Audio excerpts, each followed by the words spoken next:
Hello out there. Welcome to FCTV's March 2021 edition of Poetic License. Our lovely creative friends join us tonight for this monthly open mic. My name is Donna Shear, and our theme tonight is Earth, Sky, and all that's in between. Sincere thanks to the sensational Andrew Richards, who skillfully guides us through this virtual format. Thank you, FCTV, for your world-class programming. For example, The Conversation, a program on racial justice, is now showing its episode 6 called Talking Across the Aisle, a program that asks the question, how do we overcome the deep divisions in this country? Every Friday night, Scott McGann, the health agent for Falmouth, gives an update on all things COVID-19 in Falmouth and the surrounding area. We would lovingly ask you to go to the homepage at fctv.org to nominate FCTV for a Martha's Vineyard Savings Community Impact Grant. Thank you so much. There's a current affairs program called Falmouth in Focus. It's hosted by Michael Kasparian. The most recent collection, I watched the whole thing today. It offers quite a variety. Just a few of the topics include International Women's Day, a report from the Traffic Management Committee, which identifies the 3 key traffic issues concerning access to Main Street in Falmouth, which I'm so happy that they're working on that. And there's a bike-a-thon coming up in April to raise awareness and funds for MBCC, which deals with the prevention of environmental causes of breast cancer. If you love FCTV as much as I do, won't you please consider becoming a member? It's only $30 a year for an annual membership. And with your membership card, you'll not only support FCTV programming, but local businesses will honor your card with a 10% discount. All this information you can find at fctv.org. And now, performers, the commercials are over. It's time to astound and inspire. When I read your name, unmute your mic. Please repeat your name again. Everyone has a 4-minute time slot, and Andrew and I will keep track of the time. Every month, I have to tell you, I just can't wait to hear what everybody's doing. So I'm going to start off. Again, I'm Donna Shear, and although the calendar says it's officially springtime, we know that April and March in New England can be fickle months. So my poem is called Stormy Weathering. Don't know why there's no sun up in the sky, stormy weathering. And here's the poem. Trees, a black tangle between me and the hesitating horizon. Sky, nature's layer cake, palest peach frosts the dawn. A few blue cloud waves flood over a strip of beach, oyster shell white. Amethyst in the east melts into perfumed haze. An uncertain grayness plated across the grate above. In a flash, urgent storm warnings. Tonight, wind will throw itself against the house, wrestle trees to the ground, yank power lines into devilish sparklers. I take shelter in my cellar. Quilt tossed on the historied rocking chair. Hand crank radio buzzes its singular lifeline. I coax my little dog down the stairs. We have been here before. I sit, rock, listen. wait. As storms come and go, my fear disappears. I feel well prepared, firmly rooted in the belief that God is not a bully, but the great choreographer who keeps me on my toes. My circus dog dances with me in his favorite fetching ball. And to the ever-changing beat outside, someone else is minding the storm.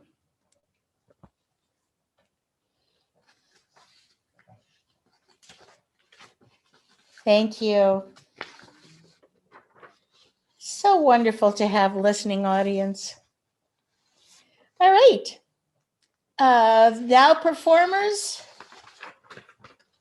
we are welcoming Lisa Cantor, who's going to be first up tonight. Hey, Lisa. Hi, Donna. Hi, I'm Lisa Cantor, and I worked from this prompt, Earth, Sky, and all in between. I'm not going to rhyme this time. I'm not going to string together words that you've already heard in new ways that adjust and align your gaze. I'm not going to do it. Not for fun, not for truth. I'm going to use prose because I feel it has more tooth. It sticks to the ribs like a thick pancake, and a more substantive message I feel it does make. I mean, why patronize others with poems that rhyme as though they're children, and this their first time they've ever encountered a message in code? I'll just write a paragraph and lay out the road to a place we call Earth, and the sky up above. Oh, and all in between. I hope this one you'll love. Earth, sky, and all in between. Quick, a name for the unknowable needed now, before wonder takes over and rolls out an endless, gorgeous mess we cannot grasp. Please, I beg you, grab a noun. Nothing too profound for us, something simple found for us. Just a single syllable, really no big fuss. Earth, you say? Yes, that will do today. Just earth, some mud, a mass of shaped clay, something mostly solid on which we can now play. Thank you, word. I needed that. Earth, it's perfect.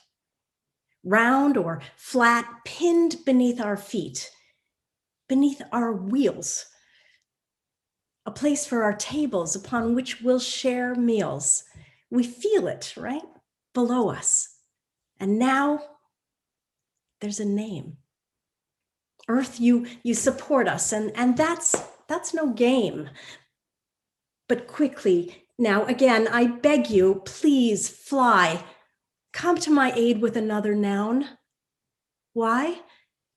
It's urgent, imperative, before we all cry at the beauty of cloud shapes and colors above, the vastness of big space that feels almost like love.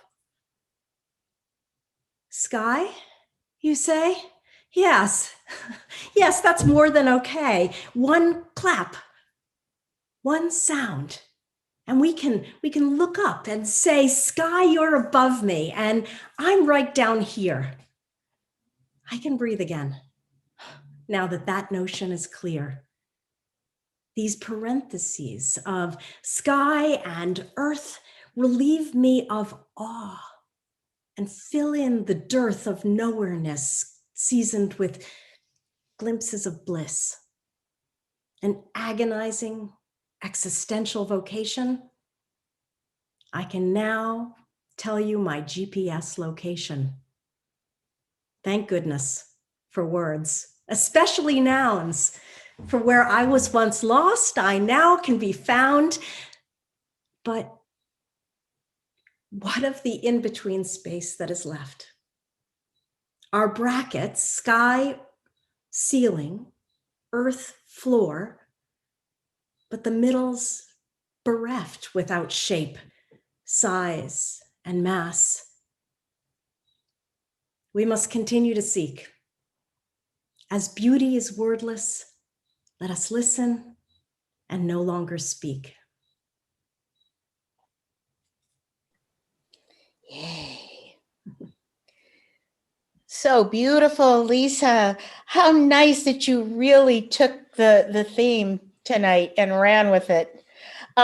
Any poem that uses the word please with a sense of urgency makes me feel happy. That was just gorgeous. Thank you. All right. That was Lisa. And now we have Patricia Austin. Whoa, hi there. That was a surprise. I thought there were a couple more before me. Oh, no, sorry. That's okay. It's fine. Lisa, that was amazing. That was amazing. Okay, I'll just say that. This prompt, earth, sky, and everything in between. It's an interesting time we're in for that because right now the in-between is very confusing to a lot of people, I think. Anyway, this poem, I have two poems. This poem I put in the category of future imaginings. It's called Engineered Oblivion. Did anyone notice the day there was no bird call? In the forever squabble, it simply wasn't there, and no one noticed. We were never really part of nature, and it was sort of in our way anyway. So really, what's the big deal? But it is kind of eerie. The only sounds, cars, trucks, construction banging, distant TVs, and electronic noise, shouts and laughter from bars, with the occasional yelling. No birds, no squirrels screaming, no bees buzzing around plants, because there are no plants. Everything we need has been industrialized, so no one has to worry or bother about sustenance. And that's the only reason nature existed. And since we can sustain ourselves, who needs it? Like that pesky concept of God. Who needs it?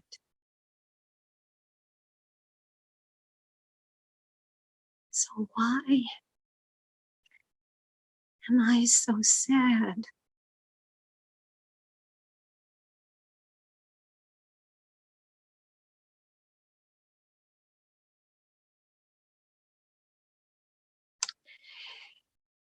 Hate cannot prevail because it is too small to constrain the collective human mind, too small to block the enormous human heart, too small to quell jubilant youth.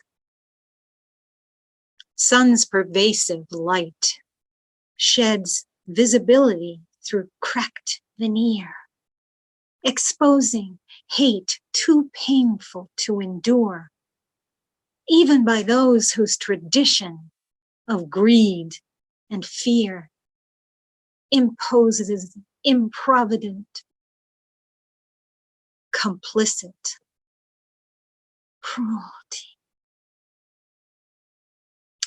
James Baldwin said, "Once hate is gone, they will be forced to deal with pain."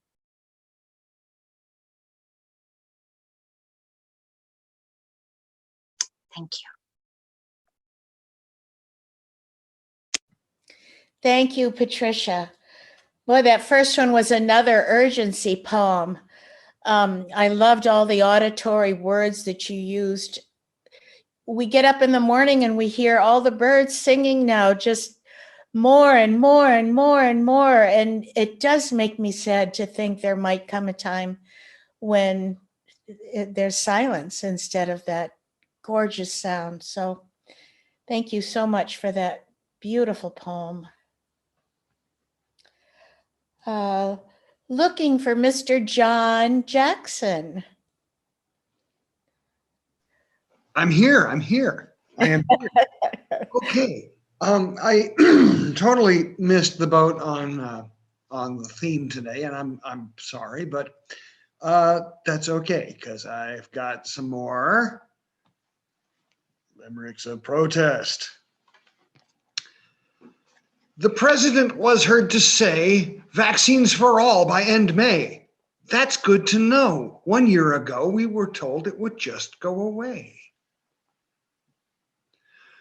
Republicans just wouldn't budge when Obama appointed a judge. 5 years later, in our land, AG Merrick Garland.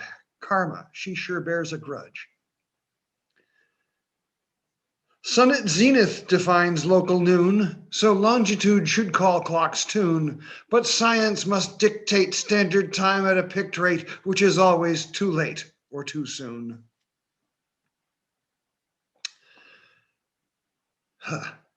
The killer called COVID-19, people scrambling to find a vaccine.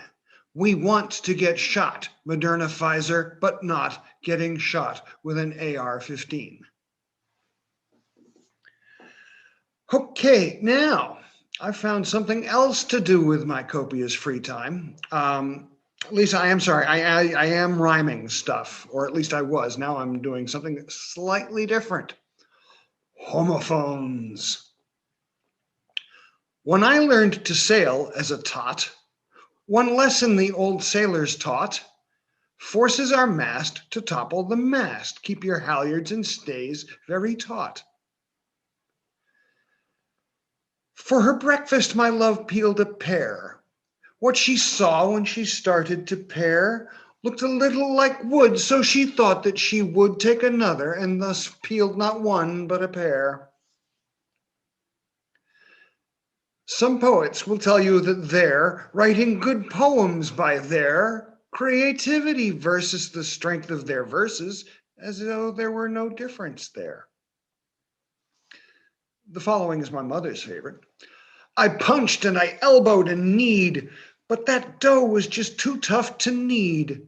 The subsequent bread was really ill-bred, but a doorstop is something I need. This is my favorite. A pirate out on the high seas will seize all the booty he sees. Things as they are, he can make do with just R, without knowing his A's, B's, or C's.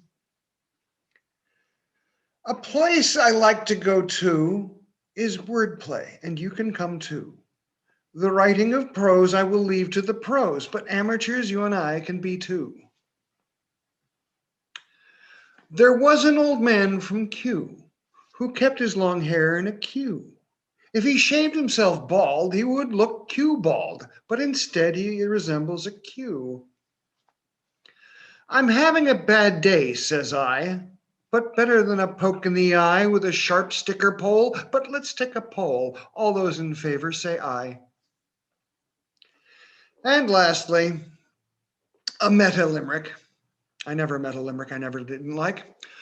The first line leaps out to the fore, followed by a subsequent four. If brevity won, it would stop at one, but that's not what a limerick is for. Thank you. Oh, you outdone yourself tonight.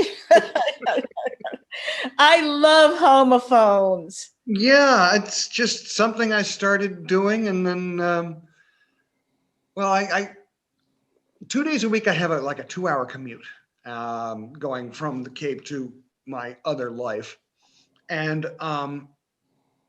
if I'm really desperate, I will call my wife and say, "Ellen, you have to write this down. You have to write this down." Uh, these have been a little more difficult to tell over the phone. Her answer is always, "That needs editing." And I say, "I know, that's why you need to write it down." Everyone needs a good proofreader. That's true. Well, I'm glad you have one. Yeah. Thank you, John. That's why I'm confused because Mm-hmm.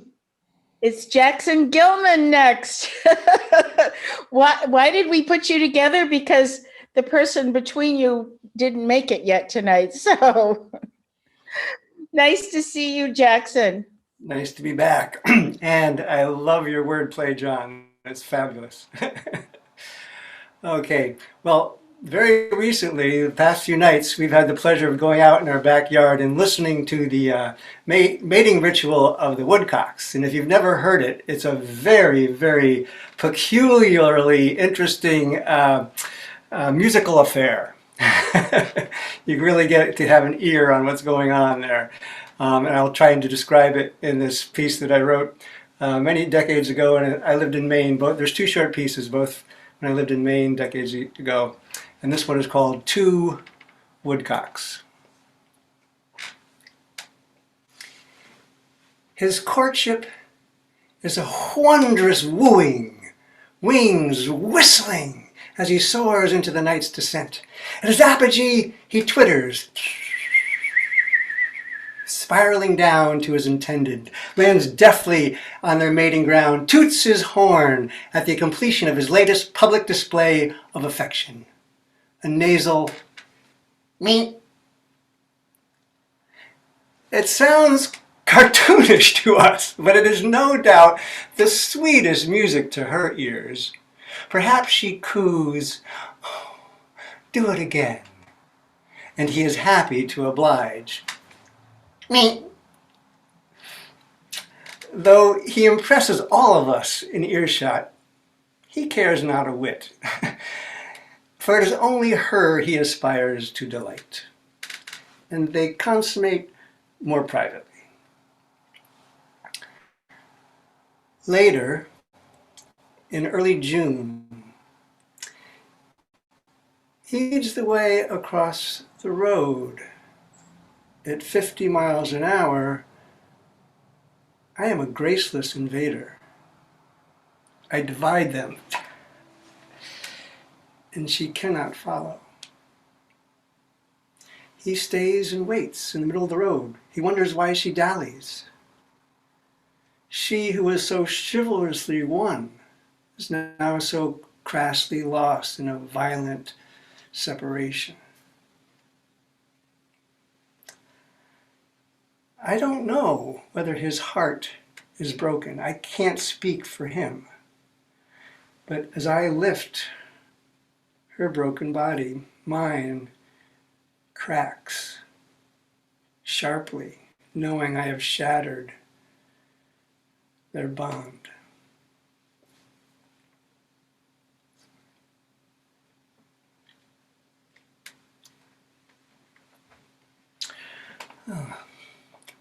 So, earth, sky, and everything in between. This one was written, almost 40 years ago. I was trying to find some common ground between where I felt at home and where my intended felt at home, and trying to find harmony in that. And it came to me in images, so I'm choosing to perform it with sign language, and it's called Love Cycles. He left the sea many, many lives ago. She lingered always keeping one foot on the shore. He was drawn to the mountains, and he communed with the trees. She craved the ocean, savored her air, and sailed her waves. He had the loftiest of hopes, and she the deepest. He would like to live near a stream, like a tree, growing higher and wider, his roots always reaching for her perpetual flow. She would live on the water, feeling the roots of her past, happy in knowing that she was the source of all life's cycles.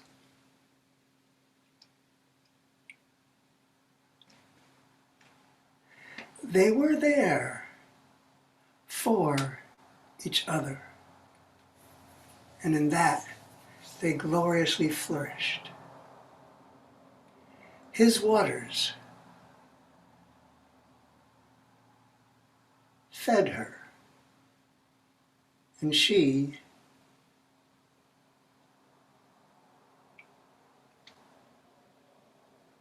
lovingly rained herself on him.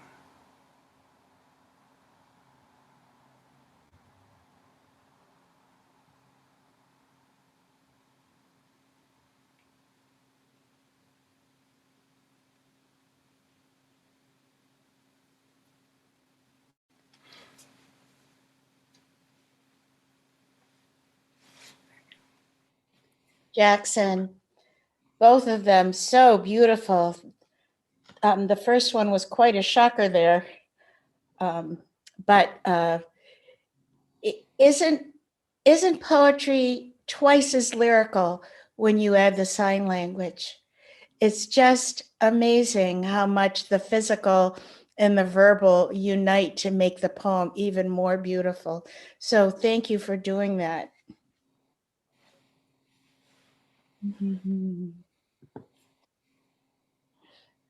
Thank you. Let's see. Looking for Joyce Wilson. I am here. I am going to read a poem. It's not about being green. It's about the dunes, inspired by the dunes of Provincetown. The first time I saw them, I wanted to live there. And then I found out they had just made it illegal. But then I found out there were some people living there, and this poem was inspired by a woman I came upon, Woman in the Dunes. Why would a woman build a house upon the sand, knowing the parable of the fool? Because she has seen the salmon color of the dunes at dusk, felt the invisible paths adjust to her strenuous walking, and understood the burden the earth has taken on. The evidence appears here more apparently than anywhere else. Each row of hills is marked by a thin black line left by passing glaciers, a stretch mark that unfurls where the motion of the topsoil gathers, hangs over, and falls. Here the dunes are easily disturbed, despite the resemblance of these billows of sand to water. They sag, roll, change proximity, but nevertheless surround, fill in empty spaces, and rock those footloose objects of the world to sleep, as if swirls of protean grains are an architecture of pores, and hills gigantic arms, and on the surface of this shifting body, we are held. Thank you. Thank you so much, Joyce. Have you ever been out to the dunes at the end of the Cape? The ones in Provincetown, yes. Yeah. Yeah, those. Yeah. Yeah. And the ones in Sandwich too. But the ones in Provincetown, oh yeah. So Never got over it. Never really recovered from it. Yeah. Cahoon's Hollow, one of my favorite beaches in the whole world. Yeah. I guess So- this was that walk in between Race Point and the dirt road that went off. Anyway, I forget. It's still beautiful. Yeah. I'm going to look up the Parable of the Fool. I'm really interested in finding. Oh yeah. The fool builds his house upon the sand, Okay. shifting foundation. Yeah. Shifting sand, right? Yeah. Thank you, Joyce. Candy, my Moms on Broadway friend. How are you tonight? I'm doing great. Thank you. Hi, everybody. Well, my name is Candy. I didn't mean to get so close to the screen. The muse seems to have left me a little bit during this pandemic, but one of the poems I'm going to read, I was inspired by the tornadoes that have occurred recently.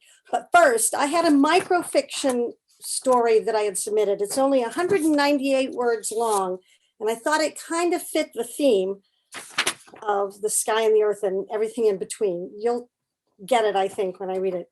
It's called The Experiment. I think the experiment is going very well. Look at how they are happily sharing that piece of elongated tree spore. Of course, you would think that. It was your idea to see this planet all those millennia ago. Prutes was tired of hearing Azrael bragging about how well his experiment was going. All because Azrael was the only scientist in their pod who had had any kind of success in planet seeding. Others had tried. They had each picked a planetary body and chosen the appropriate DNA strands based on the parameters for life on their planet, then scattered the seeds and waited. They had watched in fascination as life grew on Azrael's planet while their seedlings withered and died. Azrael was pleased with his success. He had found a way to visit the planet and encourage his plantings to flourish. They called him Angel and began to have ritual gatherings that praised him and others like him. Prutes snorted. If only they knew that those angels were just a single cocky scientist splitting himself into many components and flitting around in the atmosphere. Azrael suddenly groaned. Prutes, they're fighting again. Time to burn it and start over. And that was my little microfiction story. Okay, this is based on the tornadoes that have been going on lately. It seems like there's more and more of them all the time. I just wrote this like in half an hour this evening. So please forgive me if it's not great. The weather turned quickly, suddenly, catching them by surprise, the wind whipping and whistling its discordant music as it screamed past their ears and upward over the crest of the house before plunging to the ground where it played in the dusty street, tossing cigarette butts and bits of detritus into the air, swirling them around in a diminutive tornado. The sky darkened and they ran toward the safety of the house, all eyes fixed on the lowering, threatening sky, all eyes fixed on the slender thread reaching down to the ground below. Where's Tomas? The mother's plaintive cry, torn from her mouth, flung away by the wind. Down the street, on his bike. I'll go. The father runs back out into the wind-driven rain. I'll bring him back, and disappears into the storm. The wind howls, the wind screams. With a guttural sound, the wind pushes Tomas up the stairs, through the door, into the house, alone. Mother and son shout over the wind. Your father! Haven't seen him. Windows rattle. House moans. Into the basement. She stands and holds open the wind-buffeted door. He was still out there, but there was no time to wait. No time. She pulls hard on the door, daring the wind to best her. daring the wind to take her, daring the wind, daring the wind.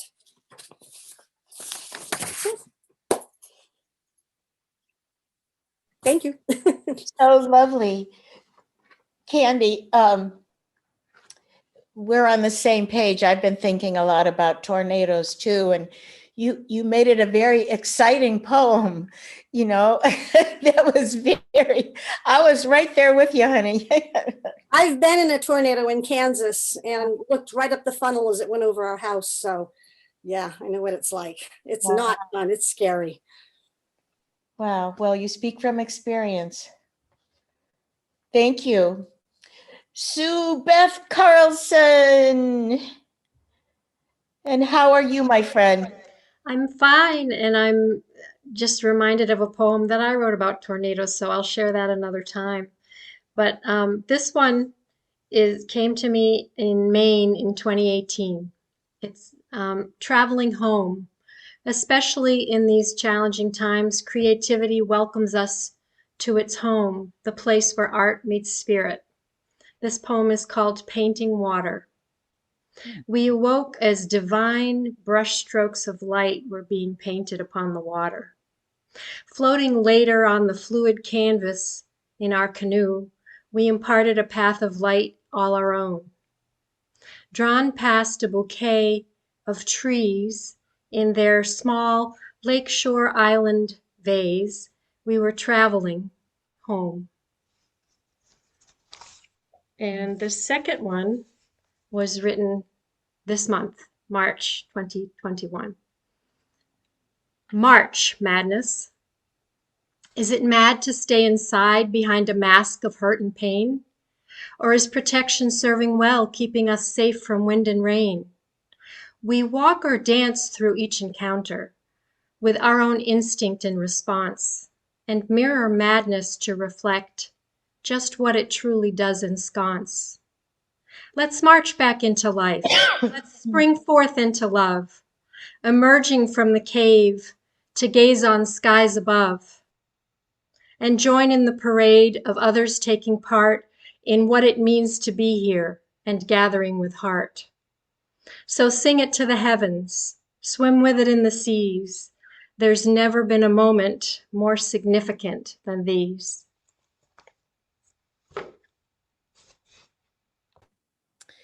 Two lovely, happy poems. I love it. I could actually see the painting coming to life as you read your first one. I could actually see it. So if it exists, you'll have to show us. Thanks, Sue. Oh, my friend Abby O is here tonight. Hi, Abby. Hello, my name is Abigail and I am 8 years old, and this is my poem on the earth, the sky, and everything in between. The earth is our home and our heart. The trees, the grass, the sun reflecting down from the sky.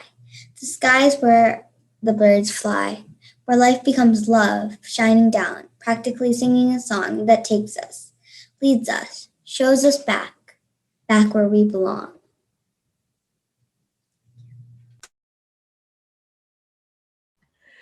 Another happy poem. Thank you so much.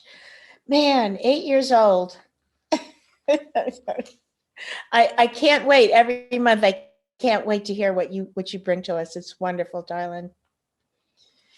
All right, let's see. We have 3 friends who were not able to make it, I guess.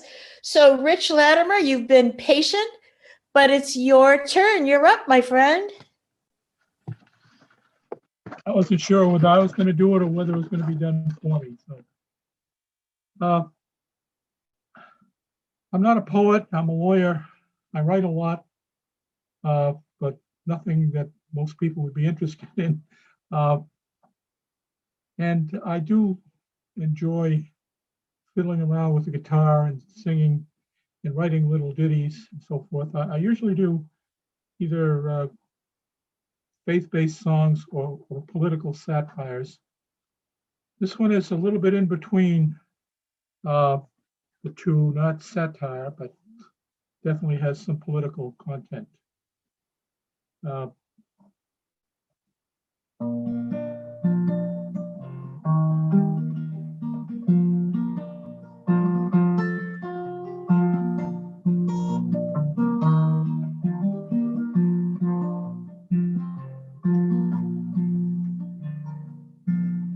Have you seen the image of a pale blue dot looking back from the edge of outer space?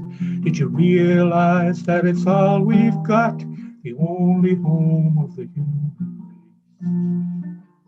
race? And we are white, black, brown, red, or yellow, but the only color that's really true is the green of the forest and the meadow, giving life to our tiny speck of blue. When you see this little speck of light against the vast dark void of space, how can you believe we have a right to desecrate this holy place? How can you believe that we are blessed as we defile all God's creation, the air, the water, and all the rest, or every ocean, every nation? And we are white, black, red, brown, or yellow, but the only color that's really true is the green of the forest and the meadow, giving life to our tiny speckle. How can we say we love mankind, hating others we don't understand, who worship neath a different sign or live far away in a foreign land? Jesus said we must love God first and love our sister and our brother. So Christian, why do we do our worst to rape the earth, kill each other? And we have brown, red, black, white, or yellow, but the only color that's really true is the green of the forest and the meadow, giving life to our tiny speckle.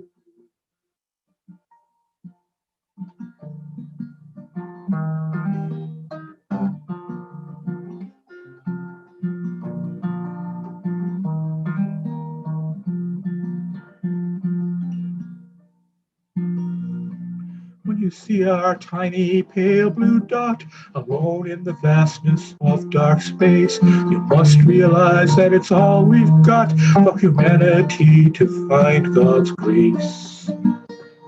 And we are black, brown, red, white, or yellow, but the only color that's ever true is the green of the forest and the meadow, giving life to this tiny speck of blue. Yay. Thank you, Rich. What a great song. That is a song for our time. I was leafing through a magazine several years ago and I saw that photo. And you know the story, I think it was the Voyager was going past Neptune, leaving the solar system, and Carl Sagan said, turn it around and take a picture. Mm-hmm. And when you see that picture, you really have to strain to see this tiny, tiny speck of light in this vast rays of different colors and blackness. And, it's just, that photo just blew me away. And I just thought of these lyrics. Well, it's beautiful. And describing the earth as a holy place, that's the way we should be viewing it. You're absolutely right. Well, I've always believed that. Yeah. Thank you so much. Oh my goodness. Is it really the end of the evening? How did that happen? I've been so engrossed in what everybody's been doing. I'm going to close with one more poem. This features some of my favorite woodland critters. And it's called The Edge of Spring. And this is a recent poem. See the small rust buds like rouged lips pouting from the branch tips. Still weeks away from unfurling, fully red and pink like Japanese fans who kick licks of black and yellow from their flowery centers.